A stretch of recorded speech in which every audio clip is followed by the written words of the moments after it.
ফরিদপুরের সালথা উপজেলার রামকান্তপুর ইউনিয়নে উৎসবমুখর পরিবেশে অনুষ্ঠিত হলো গ্রাম বাংলার ঐতিহ্যবাহী হাডুডু খেলা। খেলা দেখতে দূর দূরান্ত থেকে হাজারো মানুষ ভিড় জমায়। শনিবার বিকেলে উপজেলার রামকান্তপুর ইউনিয়নের ৫ নম্বর ওয়ার্ড ইউপি সদস্য কবির মিয়ার আয়োজনে প্রতিযোগিতায় অংশ নেয় রামকান্তপুর ইউনিয়ন পরিষদ বনাম সাধারণ জনগণ। আয়োজক সূত্রে জানা গেছে ২ দলের ১৬ জন খেলায় অংশ নেয়।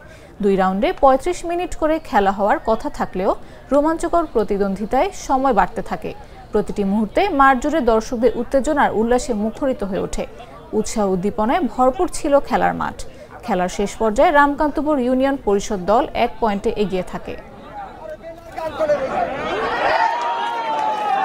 খুব সুন্দর খেলা হইতেছে, এরকম খেলা তো হয় না। পাবলিকের খেলা আর কত ভালো হবে, সুন্দর হইতেছে। মেম্বার আর পাবলিক খেলা মানে খুব সুন্দর খেলা হইতেছে। হাডুডু খেলা জাতীয় খেলা, এটা তেমন গ্রাম বাংলা আগে যেমন হইতো নিয়মিত এখন দেখাই যায় না। অনেকদিন পর একটা আয়োজন করছে, যারা আয়োজন করছে আপনারা দেখতে পাচ্ছেন চারপাশে অনেক লোক আসছে। ইউনিয়ন থেকে উপজেলার বিভিন্ন প্রান্ত থেকে শত শত মানুষ আসছে এবং স্বতঃস্ফূর্তভাবে খেলা উপভোগ করছে। আমি নিজেও উপভোগ করছি, খুবই ভালো লাগতেছে। আমরা চাই যে মাঝে মধ্যে খেলাটা আয়োজন করা হোক, এতে আমাদের যে ঐতিহ্যবাহী খেলাটা ঐতিহ্যটাকে ধরে রাখা সম্ভব হবে।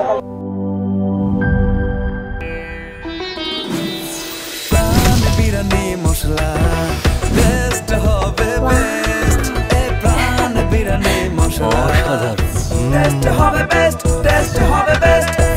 আরে খুলি দেখেন না বিরিয়ানি, আরে ভাই আমাকে আমি খাবো। এ প্রাণ বিরিয়ানি মশলা টেস্ট হবে বেস্ট, টেস্ট হবে। প্রাণ বিরিয়ানি মশলা টেস্ট হবে বেস্ট। প্রাণ জীবনের স্বাদ।